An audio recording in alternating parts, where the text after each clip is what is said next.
Hello students, हम linear algebra topic पे बात करेंगे कॉम्प्लीमेंट्री सबस्पेसेस पे। ये सिक्स सेमेस्टर का पेपर है। स्टार्ट करते हैं हम डेफिनेशन पे भी। कॉम्प्लीमेंट्री सबस्पेस क्या होते हैं? Let W be a subspace of a vector space V F. V F का मतलब आप जानते ही हैं, V J vector space over the field of F. If there exist a subspace W dash of V F such that V is the direct sum of W and W dash. That is, W dash is a complementary subspace of V. देखिए, ध्यान दें यहाँ पे ये कहता है कि W is a subspace of vector space V F. यानी हमें अगर कोई वेक्टर स्पेस गिवन है, एक सबस्पेस गिवन है और एक वेक्टर स्पेस गिवन है, तो अगर हमारे पास सेकंड कोई अगर वेक्टर सबस्पेस वी एफ का एग्जिस्ट कर जाए और उस वेक्टर स्पेस को हम उन दो सब स्पेसेस की डायरेक्ट सम में हम लिख दें, तो क्या बोलेंगे हम? जो हमारे पास एग्जिस्ट किया था वेक्टर स्पेस डब्लू डैश, ये क्या होगा? कॉम्प्लीमेंट्री होगा, कॉम्प्लीमेंट्री सब स्पेस होगा। ठीक है। और डायरेक्ट सम को हम कैसे लिखेंगे? हम डायरेक्ट सम को हम ऐसे लिख देंगे, v is equal to W1 और प्लस में W2 डैश या W डैश, कुछ भी आप लिख सकते हैं, जो आप इसमें डेफिनेशन में दें उससे कोई फ़र्क नहीं पड़ता। ठीक है।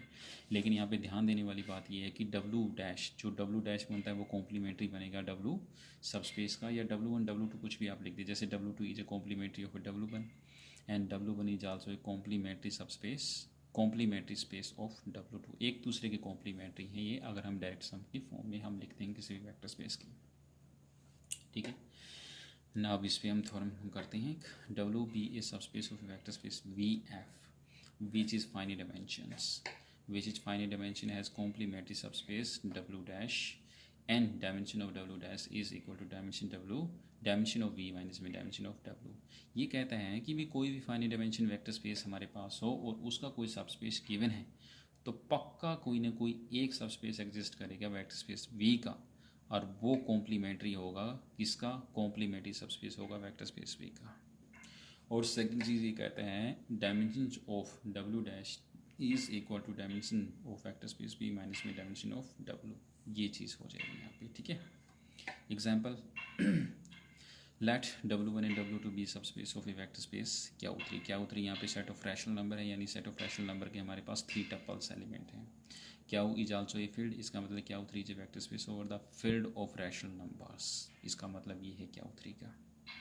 इसके दो सब स्पेस गिवन हैं, W1 W2। If W1 and W2 are generated by 1 0 -1 2 1 3 and W1 किससे जनरेट होता है? इससे। एंड W2 जनरेट होगा -1 2 2 2 2 -1 3 0 -3 2 -1 2, यानी 2 वेक्टर से तो ये जनरेट होएगा और 3 4 वेक्टर से हमारे पास W2 जनरेट होगा respectively. Then find the dimension of a W1 and W2, W1 intersection W2 and W1 plus में W2। ये हमने डायमेंशन फाइंड करनी है।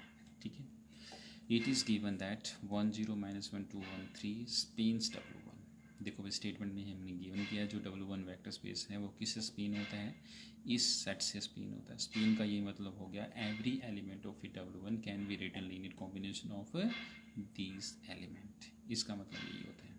देखो भाई, जो स्पेनिंग सेट होता है वो क्या होता है? अगर कोई भी सेट अगर स्पेन करता है, नंबर ऑफ एलिमेंट जो होते हैं या तो उसके बराबर होंगे या उससे कम होंगे। Therefore dimension of W1 less than equal to 2। ठीक है। तो इसका स्पेनिंग सेट ये है, इसमें नंबर ऑफ एलिमेंट 2 है। इसका क्या मतलब हुआ? जो W1 की डायमेंशन होगी या तो 2 होगी या 2 से छोटी होगी। First we shall show that 1 0 -1 2 1 3 is linearly independent set. देखो, अगर कोई भी सेट स्पेनिंग सेट है और लीनियरली इंडिपेंडेंट है तो हमेशा उसका वो क्या बन जाता है? बेसिस बन जाता है। ठीक है। तो इसका हम लीनियरली इंडिपेंडेंट शो करेंगे। लीनियर इंडिपेंडेंट शो करने के लिए हम क्या करते हैं? इसका कॉम्बिनेशन 0 के बराबर लेंगे इन वेक्टर्स का। ये ले लिया A 1 0 -1 प्लस में B 2 1 3 इज इक्वल टू 0। ठीक है। अब इसमें क्या करते हैं? हम A को मल्टीप्लाई करते हैं इस वेक्टर से और B को मल्टीप्लाई करते हैं इस वेक्टर से। ये चीज़ आ गई हमारे पास। A से मल्टीप्लाई किया ये आ गया और B से मल्टीप्लाई किया ये, और किसके बराबर है? 0 के बराबर है। ठीक है। अब इन दोनों वेक्टर को आपस में जोड़ देंगे कंपोनेंट वाइज। A प्लस में 2B कोमा B माइनस में A प्लस में 3B इज इक्वल टू 0। इसको सिंगल 0 लगाओ या 3 टपल 0 लगाओ, कोई फ़र्क नहीं पड़ता है। ठीक है। इसका ये मतलब है कि यहाँ पे हम 3 टपल एलिमेंट ले रहे हैं तो राइट हैंड साइड में हमारे पास 3 टपल 0 है। 4 टपल ले रहे हैं तो 4 जीरो है, से वो अलग बात है कि हम सिंगल जीरो लिखते हैं, ठीक है।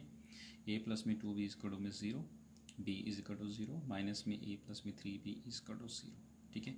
बी की वैल्यू 0 है तो बी की वैल्यू यहाँ पे पुट करेंगे 0, तो ए की वैल्यू भी कितनी आ जाएगी 0। इसका मतलब ए की भी वैल्यू और बी की भी वैल्यू 0। जो ये सेट बन गया है हमारे पास कितना लीनियरली इंडिपेंडेंट है, W1 को स्पिन करता है और लीनियरली इंडिपेंडेंट है, इसका मतलब बेसिस बन गया है। Hence 1 0 -1 2 1 3 is a basis of a W1। इसका मतलब W1 बेसिस है तो नंबर ऑफ एलिमेंट इसमें कितनी है 2, तो डायमेंशन भी कितनी बन गई यहाँ पे W1 की 2 बन गई। Therefore dimension of a W1 2. Also given that W2 is a subspace of a Q3, W भी इसका subspace है। Show dimension of a W2 less than equal to Q3। इस बात का आपने ध्यान रखना है कि कोई भी सबस्पेस होता है उसकी जो डायमेंशन होती है वो सब स्पेस जो वेक्टर स्पेस होता है उसके बराबर होती है या उससे छोटी होती है, उससे ज़्यादा कभी भी नहीं हो सकती। इसका मतलब जो dimension of W2 less than equal to dimension of Q3 की डायमेंशन ऑलवेज कितनी होती है 3। यहाँ पे इस बात का ध्यान रखना है जिस भी सेट के ऊपर जो पावर होती है जैसे 3 4 5 6 उससे ज़्यादा डायमेंशन कभी होती नहीं। इसकी डायमेंशन कितनी है 3, इसका मतलब dimension of W2 less than equal to 3 रहेगी, ठीक है।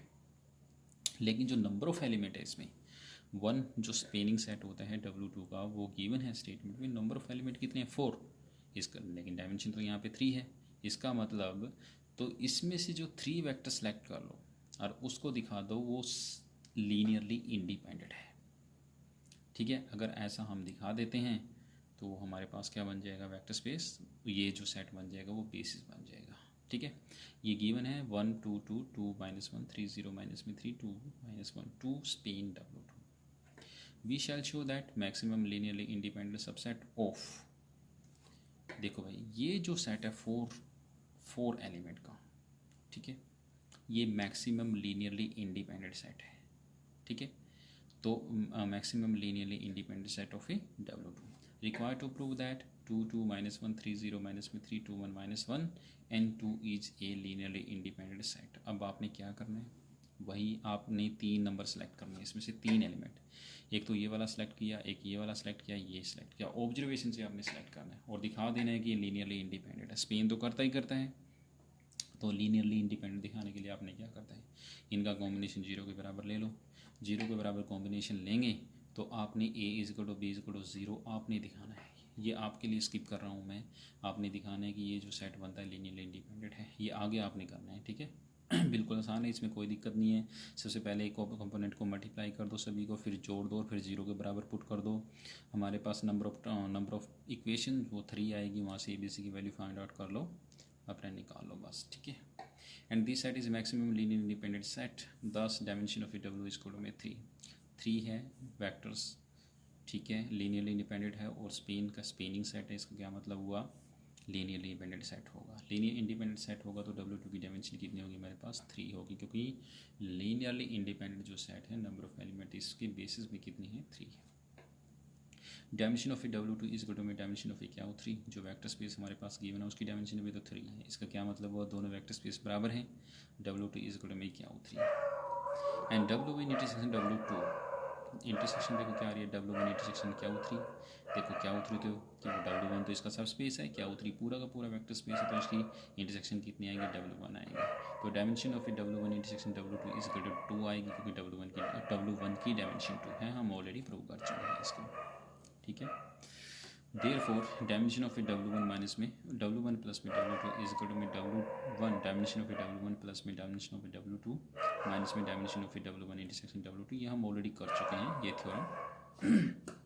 यहाँ पे W1 की डायमेंशन 2 है, W2 की डायमेंशन यहाँ पे 3 है और W1 इंटरसेक्शन W2 की डायमेंशन यहाँ पे 2 है, ये हम निकाल चुके हैं यहाँ से, ठीक है। 2 प्लस में 3 5 माइनस में 2 इज इक्वल टू में 3, तो यहाँ पे W1 dimension of W1 plus यहाँ पे प्लस, सॉरी यहाँ पे प्लस आएगा, ठीक है। तो डायमेंशन ऑफ W1 प्लस में W2 की डायमेंशन कितनी आ गई, यहाँ पे 3 आ गई है, ठीक है। तो हमने यही निकालना था, हमने W1 की डायमेंशन, W2 की डायमेंशन और इनके प्लस की डायमेंशन और इनके इंटरसेक्शन की 4 चीज़ें हमने निकालनी थी, हम निकाल चुके हैं, ठीक है। अब हम नेक्स्ट एग्जाम्पल हम करते हैं। नेक्स्ट एग्जांपल पे देखिए। Next example, let V2R be a vector space. ये वेक्टर स्पेस है। V2R का मतलब क्या हुआ यहाँ पे, two tuple of real numbers. ठीक है, V2R का मतलब R square. V2 is a vector space over the field of a real number. V2 का ध्यान रखना आपने, V2 का ये मतलब होता है R स्केयर, और किस पे फील्ड यहाँ पे R है हमारे पास, वेक्टर स्पेस हमारे पास R स्केयर है। तो W1 लिया हमने, इसका सेट कोई A,0, A belong to R, W2 0, B belong to R and W3 C belong to R। इसका मतलब यहाँ पे एलिमेंट सेम रहेंगे। ठीक है, C belong to R be the 3 subset of V। Show that, हमने ये दिखाना है जो W1 की डायमेंशन है वो dimension of a W2 and dimension of a W3, तीनों की डायमेंशन हमारे पास सेम है 1। नेक्स्ट हमने दिखाना है dimension of a W1 plus में W2 इज इक्वल टू 2, यानी कि इनके डायरेक्शन की डायमेंशन हमने दिखानी है। लास्ट में हमने दिखाना है dimension of a W1 plus में W3 इज इक्वल टू 2, इनके डायरेक्शन की डायमेंशन हमने 2 दिखानी है। ठीक है, और fourth point, W2 is a complementary subspace of W1, that is W1 plus में W2 इज इक्वल टू में V2R। लास्ट में W3 is a complementary subspace of a W1, यानी दैट इज़ हमने क्या दिखाना है, V2R इज इक्वल टू में W1 plus में W3। कॉम्प्लीमेंट्री सबस्पेस का यही मतलब हो गया, एक दूसरे का डायरेक्ट सम वेक्टर स्पेस के बराबर आता है। ये मैं ऑलरेडी बता चुका हूँ तुम्हें। ठीक है, फर्स्ट देखते हैं हम देखते हैं ये वाला W1। हमने क्या दिखाना है, ये W1 की डायमेंशन हमने दिखानी है 1। ठीक है, it is given that W1 is equal to में A,0, A belong to R। ये ओबियसली सब स्पेस होता है वेक्टर स्पेस R स्क्वेयर का। आप प्रूव कर सकते हैं इसे, बिल्कुल ईजी है, कोई प्रॉब्लम नहीं है। वेक्टर स्पेस की जो 8 कंडीशन होती हैं ईजिली प्रूव कर सकते हो आप, कोई दिक्कत नहीं है यहाँ पे। ठीक है, 1,0 बिलोंग टू W1 बिकॉज यहाँ पे कोई भी रियल नंबर है। 1,0 belong to W1 and A,0 को हम कैसे लिख सकते हैं, A इंटू में 1,0 प्लस में 0 0। इसका मतलब every element written can be written as a linear combination of 1 0, यानी इसके हर एक एलिमेंट को लीनियर कॉम्बिनेशन ऑफ 1 0 में हम लिख सकते हैं। ये हमने लिख दिया है। तो इसका क्या मतलब हुआ, ये स्पेन करेगा। This implies that 1,0 Spain W1। अब हमने ये दिखा देते हैं ये कि लीनियरली इंडिपेंडेंट है। तो लीनियर इंडिपेंडेंट कॉम्बिनेशन 0 के बराबर ले लेते हैं। B इंटू में 1,0 0, B से मल्टीप्लाई करेंगे B,0 0, और ये 0 के बराबर है तो B भी 0 के बराबर आ गया। तो सेट क्या बन गया हमारे पास, लीनियरली इंडिपेंडेंट बन गया।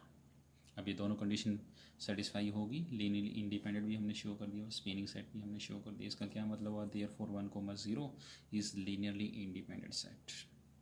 लीनियर इंडिपेंडेंट है तो 1,0 is a basis of a W1। Show dimension of a W1 इस कड़ों में, क्योंकि इसके बेसिस में ए एलिमेंट 1 है तो इसकी डायमेंशन भी 1 ही होगी। इसी तरह से 0,1 is a basis of a W2, बिल्कुल ईजी आप दिखा सकते हैं। सबसे पहले हमने दिखाना है ये स्पेनिंग सेट है W2 का, और उसके बाद दिखाना है लीनियरली इंडिपेंडेंट है। तो ये बेसिस बन जाएगा और number element of this basis 0 1 एक ही एलिमेंट है। यहाँ पे 1,0 ऐसे होगा। ठीक है, एक ही एलिमेंट होगा तो इसकी डायमेंशन भी कितनी बन जाएगी, 1। इसी तरह से 1,1 जो 1 है एक एलिमेंट है, is a basis of a W3 हम दिखा सकते हैं। ये स्किप कर रहा हूँ मैं, आप अपने आप करेंगे इसको। ठीक है, हमने 2 चीज़ें प्रूव करनी है, ये लीनियरली इंडिपेंडेंट सेट है और स्पेन करता है W3 की। W3 को स्पेन करने का मतलब हो गया every element of a W3 can be written as a linear combination of this. ठीक है, हैंस तो dimension of W3 is equal to 1। अब आगे हम प्रूव करेंगे डायमेंशन ऑफ W1 प्लस में डायमेंशन ऑफ W1 प्लस में W2 इज इक्वल टू में 2, यानी डायरेक्शन की जो डायमेंशन होती है W1 और W2 की वो 2 होगी। ठीक है, it is obviously W1 W2 and W3 are subspaces of a vector space V2R, यानी R स्क्वायर। हम जानते हैं कि तीनों को तीनों सब स्पेस होते हैं वेक्टर स्पेस के, तीन को तीनों सब स्पेस हैं। तो let V belong to be arbitrary, यानी V2R इस टाइप का हमारे पास सब स्पेस है ये। ठीक है, और इसका ये मतलब होता है V2R का ये मतलब हो गया R स्क्वायर R, और V किस टाइप का एलिमेंट होगा, फिर 2 टपल एलिमेंट्स ही होगा, और एक्स वाई हमारे पे रियल नंबर्स होंगे। और एक्स वाई को हम कैसे लिख सकते हैं, x y is equal to में x,0 प्लस में 0,y प्लस में W1 प्लस में W2। ठीक है, तो ये x,0 प्लस में 0,y प्लस में W1 प्लस में W2। तो हमने क्या किया, यहाँ एक कोई भी जनरल एलिमेंट हमने वेक्टर स्पेस का ले लिया और हमने दिखा दिया कि वो किसका एलिमेंट है, W1 प्लस में W2 का एलिमेंट है। इसका मतलब vector space is a subset of a W1 plus में W2। ठीक है। बट W1 प्लस में W2 is A subset of A V, ये ओबियसली होता है, कोई भी सब स्पेस होता है उनका जो सम होता है वो V का, वो वेक्टर स्पेस का सब स्पेस होता ही होता है, ठीक है। तो ये इसका सबसेट हो गया, ये इसका सबसेट हो गया, तो ये दोनों क्या होंगे, बराबर होंगे, ठीक है। तो डायरेक्ट सम दिखाने के लिए इन दोनों के इंटरसेक्शन हम क्या करेंगे, जीरो के इक्वल प्रूव कर देंगे। Let x belong to W1 intersection W2, x belong to W1 and x belong to W2 दोनों से बिलोंग कर गया। और x में W1 में किस टाइप के एलिमेंट है, a,0 के हैं, और W2 में किस टाइप के एलिमेंट है, 0,b के हैं। तो ये दोनों बराबर होंगे, दोनों बराबर होंगे जब हम कोऑर्डिनेट वाइज कंपेयर करते हैं तो a की वैल्यू 0 आएगी और यहाँ पे b की वैल्यू 0 आएगी। तो इसका मतलब x की वैल्यू कितनी होगी, 0। तो W1 इंटरसेक्शन W2 की वैल्यू कितनी होगी, 0।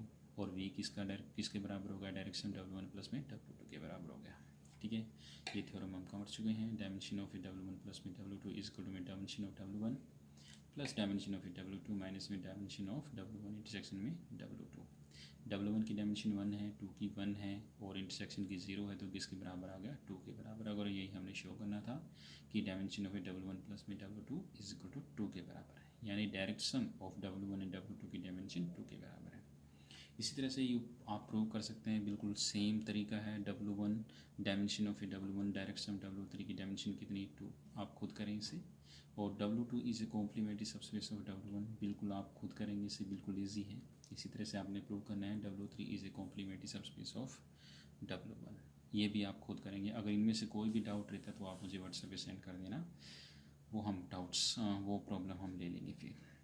बाकी आज के लिए इतना ही, थैंक यू।